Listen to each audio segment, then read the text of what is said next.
If it's not a healthy culture, you're spending a fortune when you don't need to. So your revenue is not going up and your bottom. So the cost, people think HR is soft. It's not. Not at all, no. People say, I get into HR because I like people.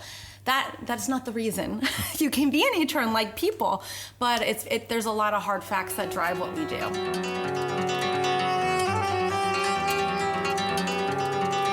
Welcome to the Cultural Agility Podcast, where we explore the stories of some of the most advanced intercultural practitioners from around the world to help you become culturally agile and succeed in today's culturally complex world.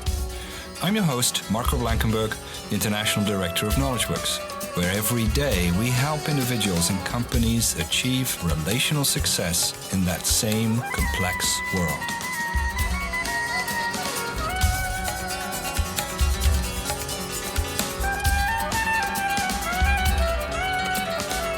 Wow, it's great to have you live in person in our office here at KnowledgeWorks. Thank you so much, Erika, for joining us on this podcast. And we've had the privilege to work together virtually, and in this crazy world that we live in, this is the first time we meet in person. So yes. Thank you for making the time to come on this podcast. And as always, in our episodes, we of course talk about all things intercultural from different angles. And because of your extensive experience in HR, we wanted to zoom in today on, hey, how is intercultural agility making a difference in the world of HR? And but before we go there, tell us a little bit about yourself. Thank you, Marco. Well, I'm thrilled to be here at the KnowledgeWorks office. It's such a treat to meet some of the team members I've been working with for, I think, over 2 years now, as well as you. So about me, I am from the United States of America. My family has been abroad in Europe for the last 3 years.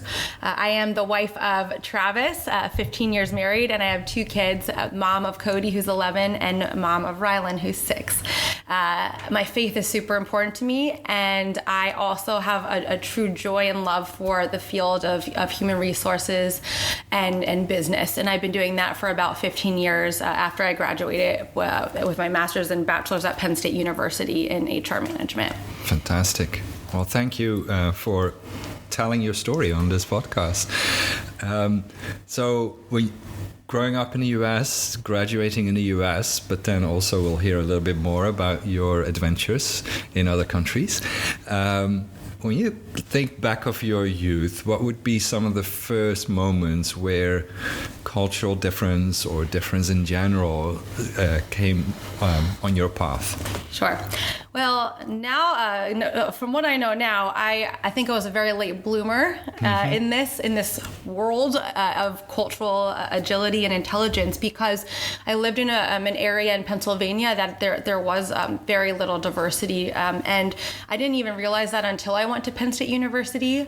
And Penn State did a fantastic job of really opening our eyes to the diversity of the world. There were students there from all over the world, and they had courses, and actually just as freshmen, we had to attend these sessions to talk about it. And that was when I said, wow, I had no idea. That was the first thing that opened my eyes, actually. Right.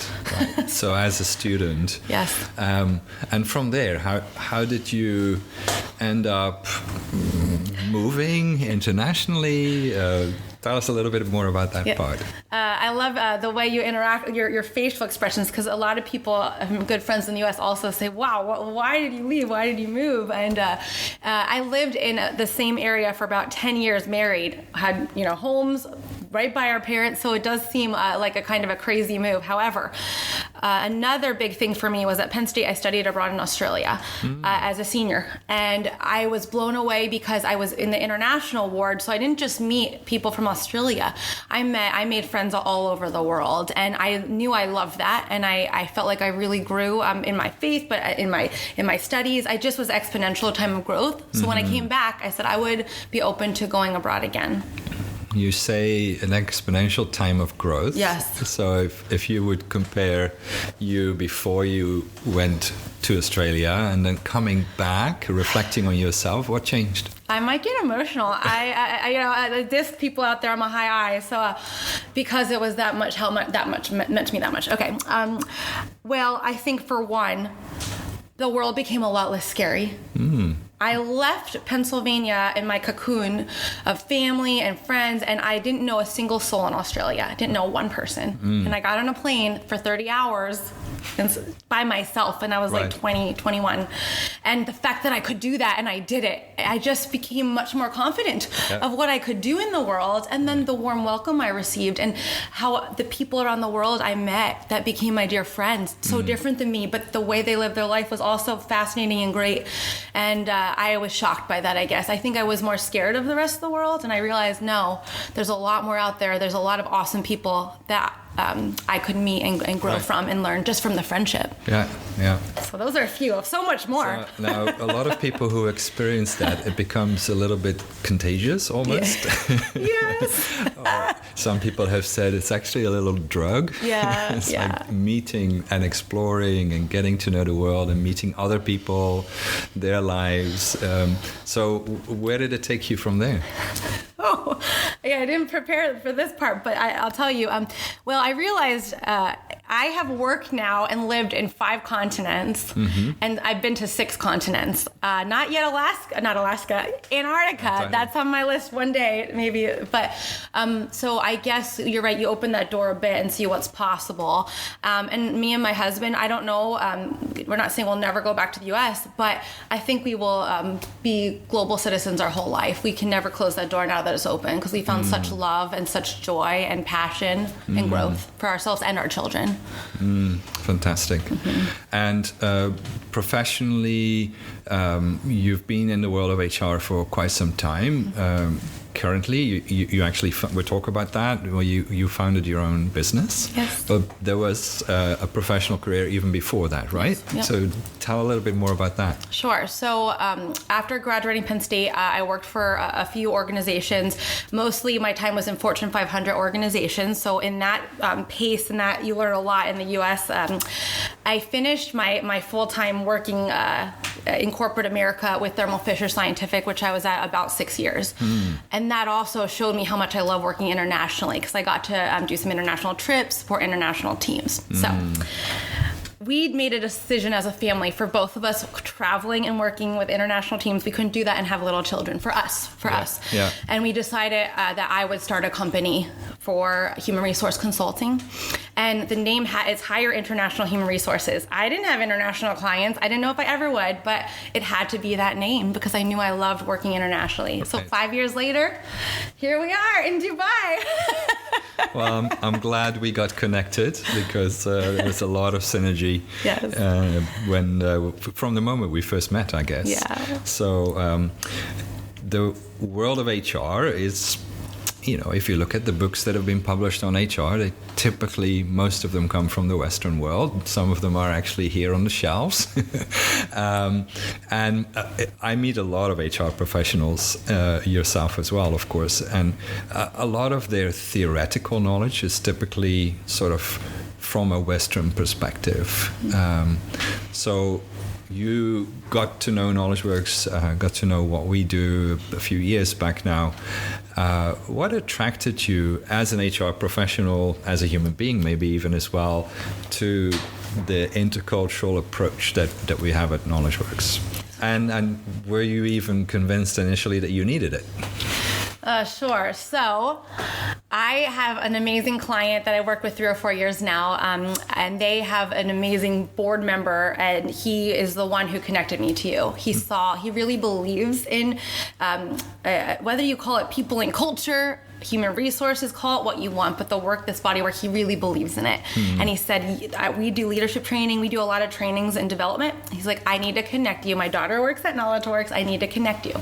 And my answer to him, I'm like, okay, sure, I'll meet with this group. But I said, I'm a diversity and inclusion trainer. I know culture, I know this and that. So I kind of even, honestly, I told you this, poo-pooed it a bit. But I'm like, I love Bill. He's an amazing guy. I trust him. So I connect with you. And we have our first meeting. And my mind was blown. I'm like, oh my gosh. Diversity and inclusion, wonderful, wonderful, wonderful. But this is so much deeper. You helped me put names to the 3 worldviews, the 12 dimensions. I didn't even know that existed. And I really realized how much I didn't know. And I'm working with these people around the world, and I didn't even know these were their values. Right. So it's been life-changing for me. It really has, working with you guys the last 2 years. It's exciting. Yeah. Yeah, and every time we speak, you have more stories to tell. So I mean, it's true. Yeah. So knowing that the world of HR is full of Western-oriented ways of thinking, on books on performance management and leadership, and doing appraisals and building policies and procedures and employee handbooks and you name it. How does knowing what you know now, using the ICI framework, using tools like perception management, the 3 colors of worldview, the 12 dimensions, how does that shift the way you go about your HR consulting, advisory work, training, people development? I think what's been so eye-opening for me is I thought I knew a lot of this, and I think a lot of leaders I've worked with, wonderful leaders that I respect, we think we know, but I would never create a third culture space. I wouldn't, if I was doing, I made a lot of mistakes now. I see I made a lot of mistakes, and that I wouldn't make those same mistakes now. I didn't create a space that, because it's not, even working in the US, without all these other countries, there's a lot of different cultures, and you need to be aware of this, right? So I guess from a perspective of creating, one of our mottos is bring your best self to work. Create environments where people bring your best self. But with that, me not understanding this, how could I create that environment? Because I didn't even know some of these values even existed. Right. So I only came my own IG, my own innocence guilt. That's all. So that's what. For those of us who might be listening to a first podcast in this series, so you started to use language around the 3 colors of worldview. Maybe just briefly, so 3 colors of worldview are 3 cultural drivers. It's one of the earlier tools that we introduce people to. So some folks in the world are more right, wrong, innocence, guilt oriented.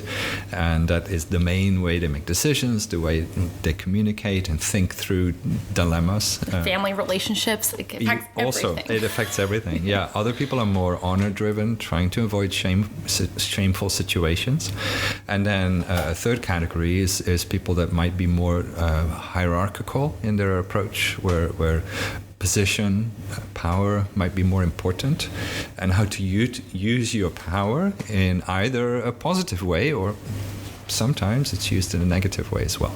So those 3 drivers, they're continuously at play, and it's one of the really important things, I think, especially when you start to look at the world of HR and looking at people development. I was with a team last week, and one of the ladies said, I don't understand why my team doesn't do brainstorming very well. And I asked her, tell me a little bit more about your team. And it was obvious that the team was super diverse culturally.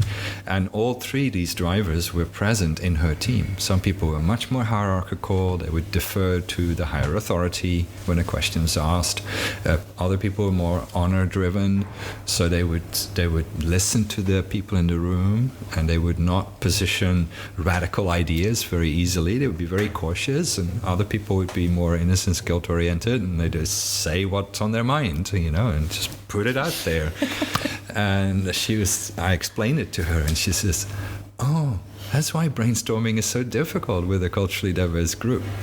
So when you think about the world of HR, what are some of these practices, these disciplines that come to mind where intercultural agility is really important? Sure. Well, I have several I would love to discuss, but I think just going off of your example, what a difference would it be now that she knows this?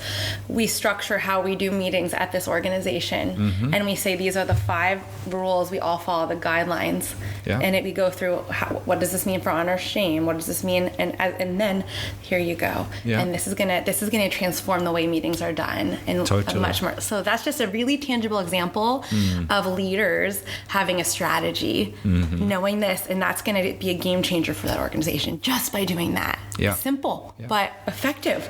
And it can avoid a whole lot of challenges. Yeah. Imagine the ideas they're gonna get out of that meeting now going forward if they did that. Yeah, absolutely.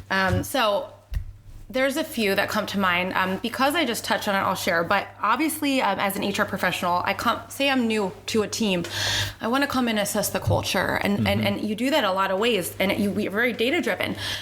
What is turnover? Huge cost. Do we have open positions? One team I worked with had 9 months open sales position and open territory. Do you know how that impacts the revenue coming in? A lot. It was covered. So what covered? I want someone there. Yeah. But like you assess all of this and you realize, okay, this is a healthy culture or it's not. And then what are we going to do about it? Focus group surveys. You gather that. And then if it's not a healthy culture, you're spending a fortune when you don't need to. So your revenue is not going up and your bottom. So the cost, people think HR is soft. It's not. Not at all. No. People say, I get into HR because I like people. That's not the reason. You can be in HR and like people, but there's a lot of hard facts that drive what we do. So the culture piece. If you can't have a place where people feel they can bring their best self to work, they cannot thrive, they cannot perform at their best, and they're not going to attract the best talent. I can give you so many reasons to back that up. So that is number one, why it's important. If you have a cultural diverse team or work globally, you got to get this right. Yeah. Got to get it right. Now, I just want to throw this in because one thing that I have seen, once people discover the culture piece or the puzzle piece that they've missed, they typically still get stuck in this idea, which nationalities do I have on my team? I have a Korean and a Brazilian and an American and a German, etc. And now I need them to work together. How is what KnowledgeWorks does for you? How is that different? Because we from the beginning walked away from this idea of painting national, cultural, broad brush strokes as a base. We use the personal culture as a base. How does that make sense for you? How do you apply that? So much. It makes sense. It's the power of the individual, recognizing that, yes, this might be underlying values, but one of my team members did this and she did the report and she fell in 2 of the 3 categories. And this happens. Just because you live somewhere doesn't mean there's not outside influences of your values. So don't assume just because they're from US, China, wherever. Yeah. And the personality set piece. You have the values, but like we love DISC, right? Yeah. There's layers on the values, but there's layers on that. You cannot just come in and make these assumptions. That will not work. You need to know your team. So really getting to know people at a personal level, both from a psychological point of view as well as from a cultural point of view, is crucial. You mentioned a few times already the idea of a third cultural space. Oh, yes. That sort of lingo that we use. Yes. And it points to this idea of culture creation. So even the example of brainstorming, how do we create a meeting culture where we have, you said, a few rules where our meetings become better, where people feel comfortable and safe sharing in ways that are acceptable to them. Which is a way of creating culture, right? So how, you mentioned leadership, how do you bring a group of leaders together? How do you create culture between leaders? And why is it important in the first place?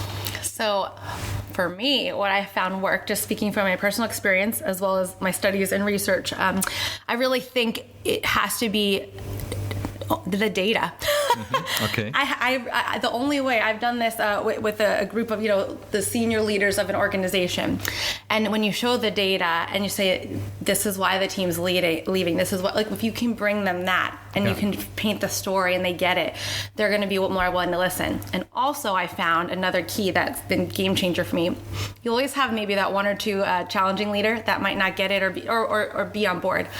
Say it's marketing. Well, then I'm going to partner with that person, be the best darn marketing supporter that I can possibly be. Show them I got your back. I'll always have your back. Right. And then guess what? When that leadership team's on board, you know it yourself. They can run together. So the data, being good partners to them, relationally strong, trust. You talked about that with Shelley on one of your last podcasts, trust. Yeah. And then I think the team can be unstoppable to make this happen. But you have to train them too, right? You need to equip them. Yeah. You need to equip them too. Yeah, and culture creation is, it's one thing if people all carry the same passport. If they come from all over the world into an organization that in and of itself has a culture, then you really need to have intentionality about it. And I love what you mentioned earlier, that data is important.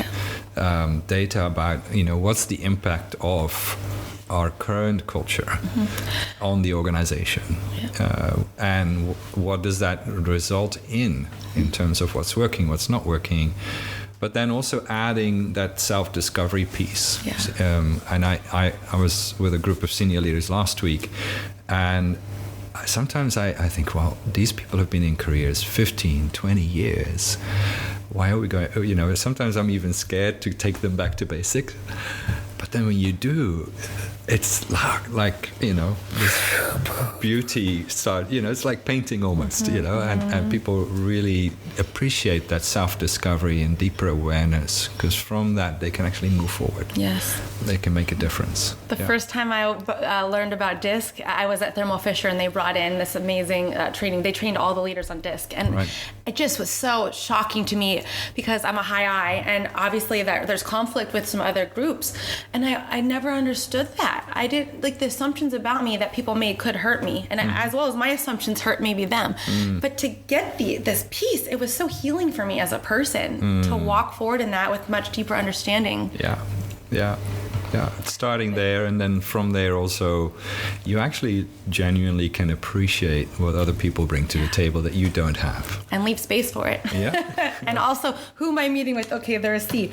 Okay, so I need to bring my data, again, even more the data. Yeah. Speaking of data, I'd love to share one specific example that I think will really paint the picture, because I think we learn through story as humans. We learn through story, right? Absolutely.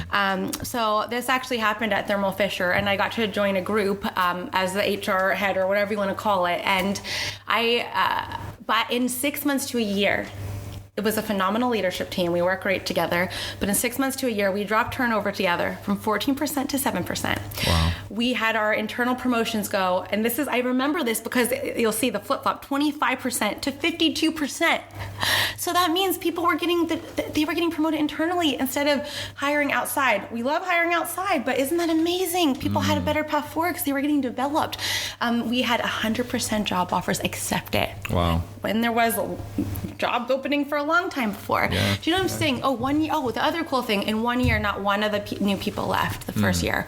All these things because we focused on culture and we rallied around the culture. That is how powerful it is. Do you know the cost savings of that turnover? No, absolutely. So I just have to share that, it really does work. This is not pie in the sky stuff here. Yeah.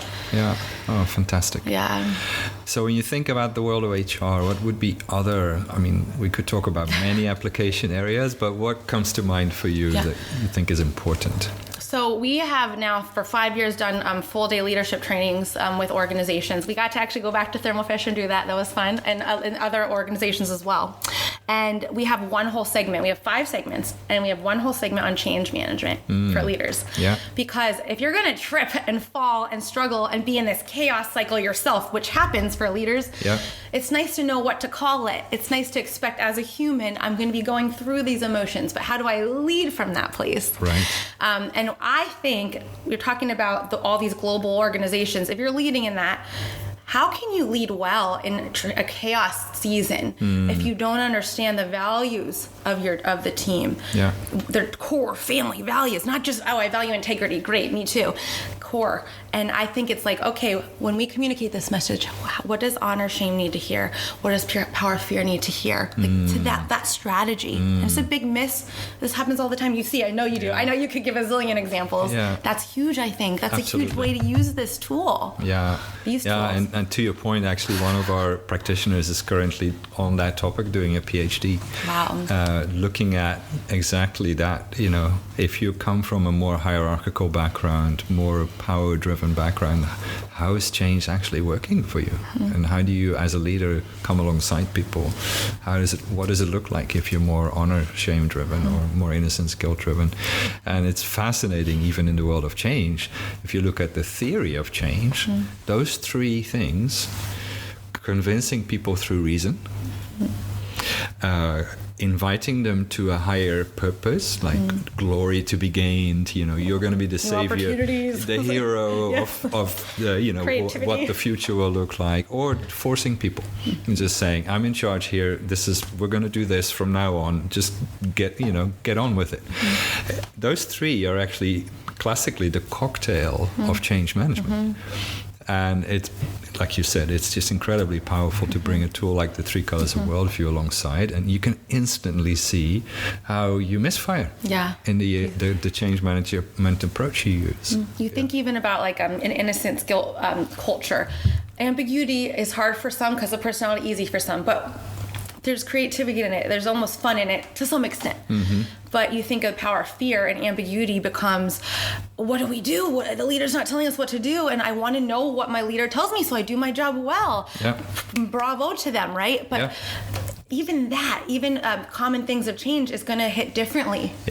And if you look at how change is changing, it's constant. The only thing about change is it's constant. Or what is it? There's a saying. Do you know what I'm trying to say here? What's the saying? The only constant in the world is change. Which is so ironic. And it's not that, we've handled it, so now there's calmer waters. Those moments with calmer waters are less and less, and they're shorter as well. Now here's AI. Now here's this. You turn around and whoa, what the heck is this? Yes. We're all living this together. It's rapid. Yeah, absolutely. That's a great area. We could talk a lot about that. And what I also find, I think, and you probably have seen the same, is that the ability to successfully go through change increases significantly if you have a strong culture to begin with. Trust. So strong levels of trust. If you go through rough waters, if you have a good team that knows what to expect from one another, we always talk about, can I anticipate your behavior? Do I correctly interpret it? And do I adjust my part in the game wherever necessary? So strong cultures do that super well. And in change, you have to do that all the time. It is brilliant what you just said, because one of the parts of our training is we always, in this part of the day, do a focus group. The way we're very like our values are results, quality, and trust, and we're very big on results because I don't want to just train a team for a day. So what's the investment? One of them is accurate feedback. What are the leaders saying? Where's the miss? And then this change part, fear. Always comes out. Fear. I'm not going to know the new system. I like it this way. Well, how can they're scared because they don't have good communication. Maybe they don't have the path. Maybe the training hasn't been set up yet. That's what it is. So the fact that you're already doing that, Marco, wow, what it would look like if we provide this before the change is announced, so they know they have support. Yes, it's hard, but you're going to be supported. We're going to see you through this. We're going to do it together. It's powerful. Game changer. Absolutely. What are maybe some other areas that you see in HR? So we did touch on it a bit, but I do think if there is a lack of leaders being equipped of even how to do this or that it even exists, again, great, they might have the diversity inclusion training, but there's so much more depth to go to understand their team. And I think it's really important for organizations if it's top down. It just is. Even in the U.S., it is. If the leaders do not grasp this or care about it. And by the way, you said a comment. Not everyone does care. That's true. There's people out there. I like it my way. Fine. Who are we hiring to lead this team? Are we hiring somebody who is going to care about our different people and cultures and the individuals that make this up? So I think if we have no strategy on how we're training our leaders, and what is the accountability, by the way? What is the accountability? That is what's going to carry us. The leaders leading well and understanding this and really grasping it and sharing it with their teams. If we don't have that, it's sort of counterintuitive because leaders are dealing themselves with so much change. Yes. And there's so many balls that they have to keep in the air. If then at the same time they have to carve out time to develop themselves, to become, Satya Nadella of Microsoft says we have to become more humans. Yeah, that's true. And that takes time. It does. And if you're inundated, it's really takes a lot of discipline and courage and doing it together. That's the other thing that's super important. But you're right, and this is why the timepiece, this is why it gets missed so much, I think. This is why we have teams that have leaders for 20 years, they never had leadership training. Wow. And now I'm talking more small to mid-sized businesses, because as a HR consulting piece, we wrap around them as, so I got to do more of that now, which I really enjoy. But you're right, you're competing for priorities. So how do you convince the executives, whoever it is, that this actually will trickle through your whole organization? There's a huge cost benefit. You know what I mean? Like helping them get this. And why do we make space, even if it's a day, whatever it is, for our leaders to prioritize this? Yeah. That's huge. If we don't do that, this won't work. Yeah, absolutely. Good. We've talked a lot about the very practical application, consultancy advisory work, coming alongside teams and organizations from a learning and development point of view. How does it change you? Oh, that's good. Really, at this point, I have grown so much the last few years. It's the right audience to share, I guess. I feel very different than I did. So does my husband. I'll give you one little quick personal example how you see this personally, not just work. When we moved to Switzerland, we had my daughter turned 4. We had a really small party for her of just 2 families. Lovely people, still friends with them all, good friends. And we had them, my husband orders a lot of food. He always does. So they were carrying these massive pizza boxes home, and they were all crammed in our elevator. And we realized in these 2 families, there's 10 languages spoken. Wow. 10. 10 languages. And my husband, I know 1. I know some Spanish. I keep working on it. Some German now. And we were like, what the heck? What is this? And we really quickly were like, we know we have a lot to learn. And the joy of that, the excitement, I just want to lean into it more and more and more and get more people to see what joy this brings to your life, meeting people all over the world. I learned so much. That's great. Yeah. You mentioned the HR consultancy learning and development company you started. Yes. You're very humble about it, but tell me a little bit more. What do you guys do? And you mentioned Fortune 500s as well as smaller firms where you say you wrap your arms around them. We do. Tell me a little bit more about what you do. Yes, so we have done projects, and we do projects for Fortune 500s because a lot of us have come out of that space. So we have done, and we do executive coaching, we do leadership training.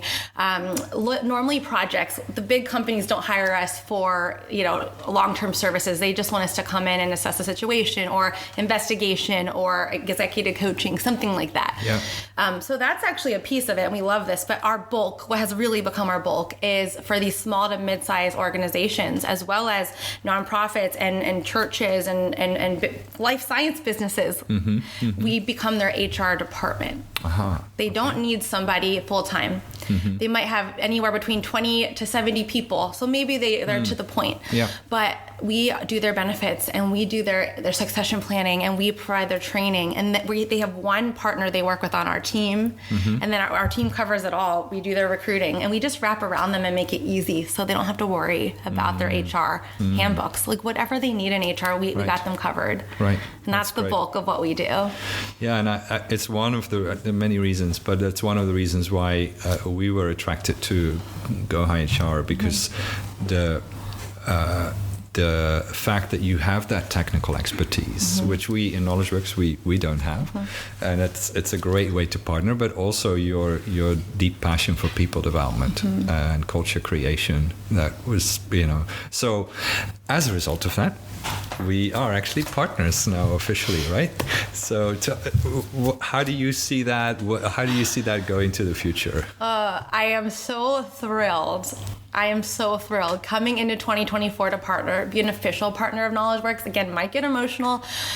We are very aligned in our values. Our teams, my team loves your team. And even your team said to my team, no matter who we get, we're going to feel better. It's going to be a positive. We really lift each other up. Yeah. And I think we're just going to be stronger together. I think the synergy is phenomenal. I have so much to learn from you guys. And it fits. It's this beautiful fit. Yeah. So I want more of our team trained on DISC. We have so many ways to collaborate and strategize and help more people. I think with you guys, we'll be able to help many more people because of the equipping you are putting into our team. I didn't have DISC before.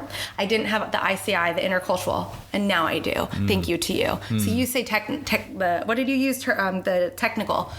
It's funny because maybe in ways we're strengthening you with the technical, but you're strengthening us with the technical big time. Right. So it's beautiful. Yeah, no, it's exciting.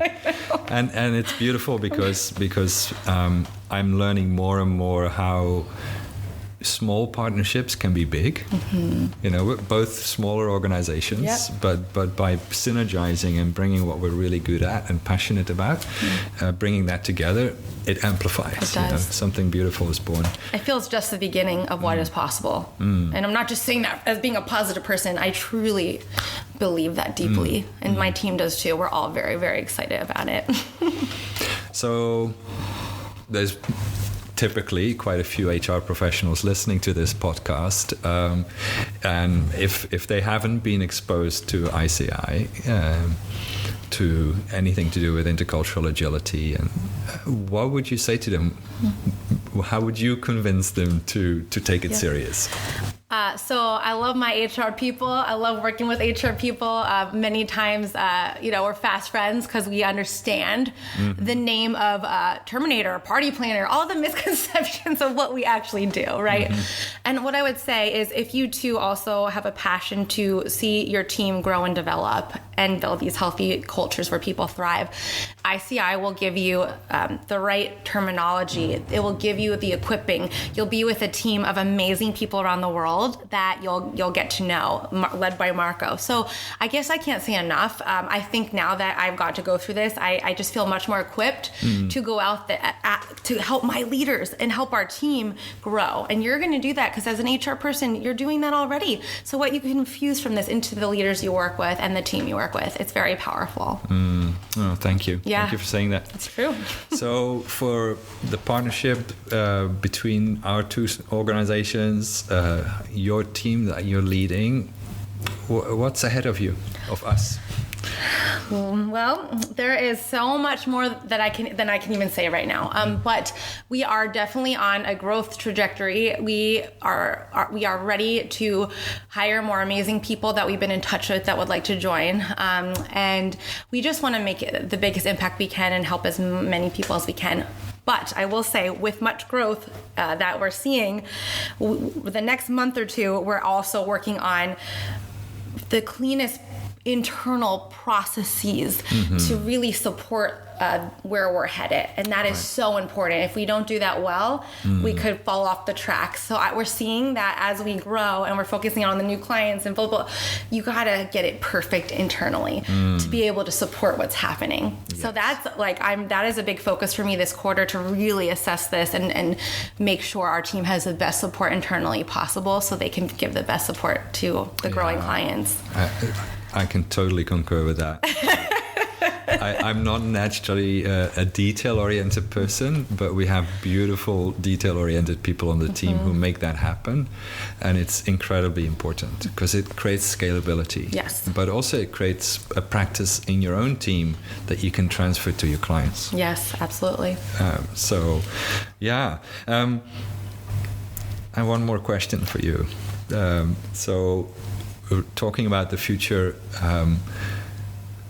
and the fact that we all have aspirations ourselves, but we also we sometimes have wishes for the world, wishes for the people around us. When you think about people in professional jobs, in NGOs, and especially when you think about the people who operate in more of a global context. What's a golden nugget that you would give to them? What would you say? So the golden nugget would be the most amazing, successful people I've ever seen were also insanely kind. And I would travel with some of these incredible executive leaders, and whoever opened the door for them, thank you, how are you today? And they get that every person brings such value, and they treat everyone the same. And I think that is so beautiful and such a good foundation with the heart behind the work that is being done here. So never forget to be kind. Yeah. Simple, but I've worked with lots of different people, and not everyone does that. But the ones that bring that kindness and that respect to everyone, no matter where in the world, they're the ones changing lives. When you're a leader, it's a gift. You have much responsibility as a leader. It's hard and it's awesome. You can change many lives. Will you change it for the good? Are you going to hurt people? Which you could. Or you could really bless them for the rest of their lives, and it spills over to their families. That's awesome. Thank you for that. So, because of time, we need to wrap this up. We could talk for a long time, but if you want to get in contact with Erika and her amazing team, you'll find her details in the show notes. So don't hesitate to reach out to her and make sure you get connected to her and her team. So thank you so much for joining us today. Really enjoyed this conversation. Me too, Marco. Thank you. Thank you so much for joining us for this episode of the Cultural Agility Podcast. If you enjoyed today's episode, share it with someone. The best way to help us out is by leaving a review on your favorite podcast app or channel, or by forwarding and recommending this podcast to people around you. As always, if any of the topics we discussed today intrigue you, you'll find links to articles discussing them in greater depth in the podcast notes. If you would like to learn more about intercultural intelligence and how you can become more culturally agile, you can find more information and hundreds of articles at knowledgeworks.com. Special thanks to Jason Carter for composing the music on this podcast, and to the whole KnowledgeWorks team for making this podcast successful. Nita Rodriguez, Ara Azizbekian, Rajitha Raj. Thanks to Vip and George for audio production, and Rosalind Raj for scheduling, as well as Caleb Strauss for marketing and helping produce this podcast.